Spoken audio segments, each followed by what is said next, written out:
Javier Milei provocó un estropicio diplomático, una crisis diplomática con Colombia porque calificó de comunista asesino a Gustavo Petro, el presidente colombiano. ¿Tiene alguna lógica semejante afirmación? ¿Tiene alguna justificación provocar una crisis diplomática con Colombia?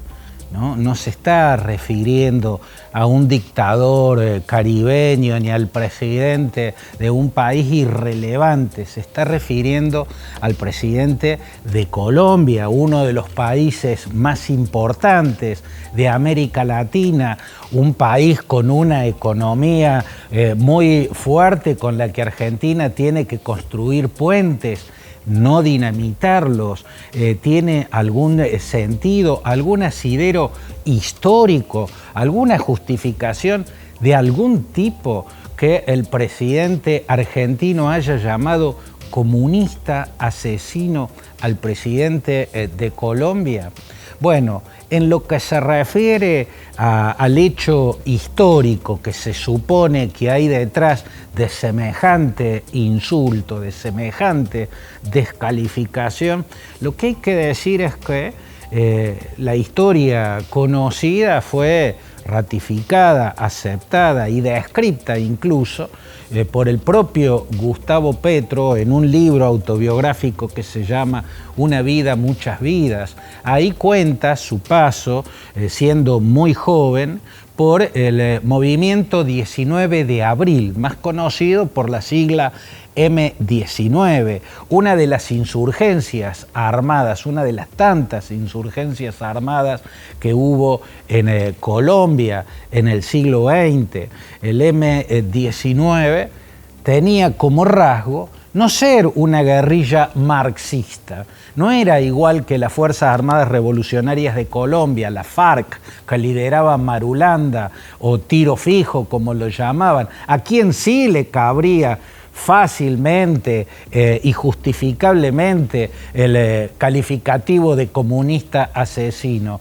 El M19 no era ideológicamente equiparable ni a la FARC, ni al Ejército de Liberación Nacional, ni al Ejército Popular de Liberación, ni a muchas otras guerrillas que se proclamaban marxistas, leninistas y que se proponían hacer una dictadura del proletariado y del campesinado con una economía colectivista de planificación centralizada. El M19 fue una rara insurgencia socialdemócrata, si se quiere. Lo que generó al movimiento 19 de abril fue la sensación de un fraude inmenso que dejaron las turbias elecciones presidenciales del año 1970, elecciones en las cuales el conservador Misael Pastrana Borrero venció de manera opaca, de manera turbia, a Gustavo Rojas Pinilla. El general Rojas Pinilla era un nacionalista de centro izquierda y era un demócrata, aunque en la década del 50 hubiera encabezado un gobierno militar surgido del derrocamiento del conservador Laureano Gómez, que tenía rasgos autoritarios claramente. Aún así, Rojas Pinilla, en las décadas del 70 y del 80, era un demócrata, ¿no? Y sin embargo quedó una sensación de fraude porque fue turbia aquella elección. Entonces, en la ola de indignación que se generó por los comicios de 1970, entre otras consecuencias estuvo la conformación del movimiento 19 de abril por la fecha de esos comicios. El movimiento 19 de abril tenía esa rara característica, una guerrilla pero socialdemócrata. Las guerrillas eran de ideologías extremas, no de ideologías centristas. El M19 lo que proponía no era la dictadura del campesinado y del proletariado, ni la economía colectivista de planificación centralizada. Proponía una democracia, en todo caso, de centro izquierda, dentro del ideario que expresaba el general Rojas Pinilla. que hubo operaciones que derivaron en masacres, como por ejemplo en 1985, la toma del Palacio de Justicia, que hubo muchas operaciones que son inmensamente cuestionables, no quita que el rasgo principal de las acciones armadas del M-19 buscaban más el efecto casi simbólico, como fue, por ejemplo, el robo de la espada de Simón Bolívar. En ese libro autobiográfico de Petro, Una vida, muchas vidas, él reconoce su paso por el M-19 siendo muy joven, reconoce incluso haber participado de acciones militares como la llamada Operación Ballena Azul del año 1979, en la cual el M-19 robó de un destacamento militar 5.000 armas entre fusiles, pistolas, granadas.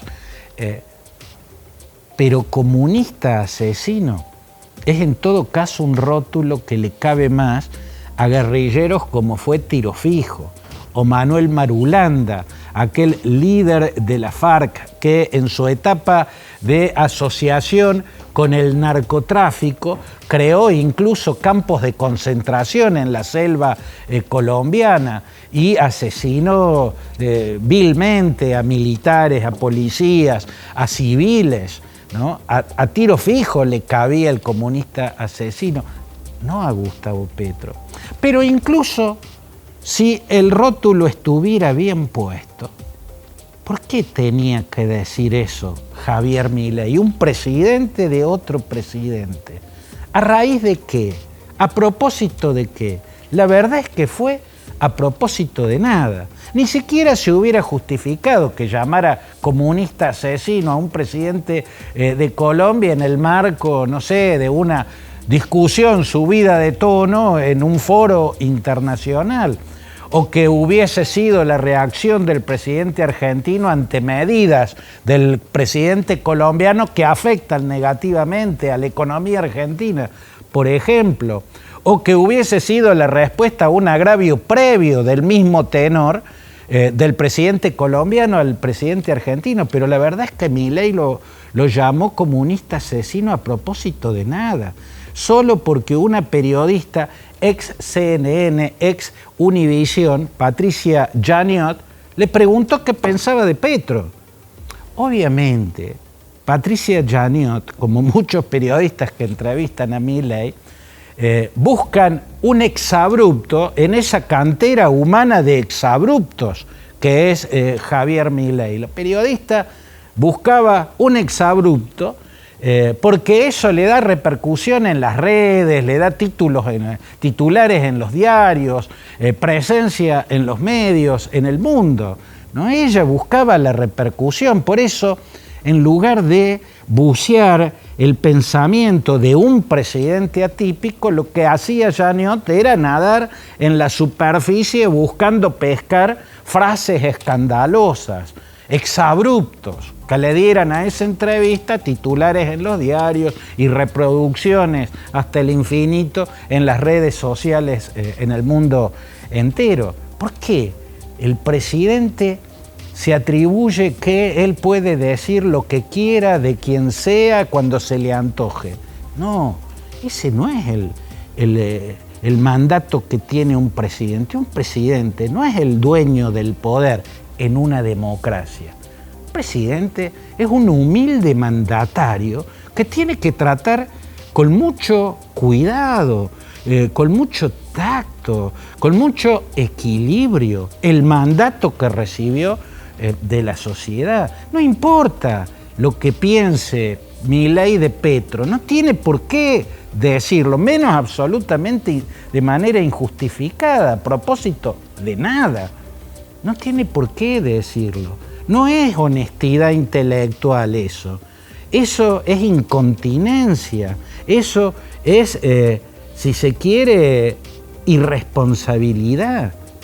Una cosa es la honestidad intelectual, otra es la desubicación. Un presidente que se ubica ante una pregunta de qué piensa de fulano de tal, no dice lo que piensa. En determinada circunstancia decir lo que se piensa no tiene que ver con la sinceridad o con la honestidad intelectual, tiene que ver con la desubicación o con una concepción mesiánica que hace que un presidente se sienta dueño de decir lo que le plazca en cualquier circunstancia. No, es un humilde mandatario, no un dueño del poder.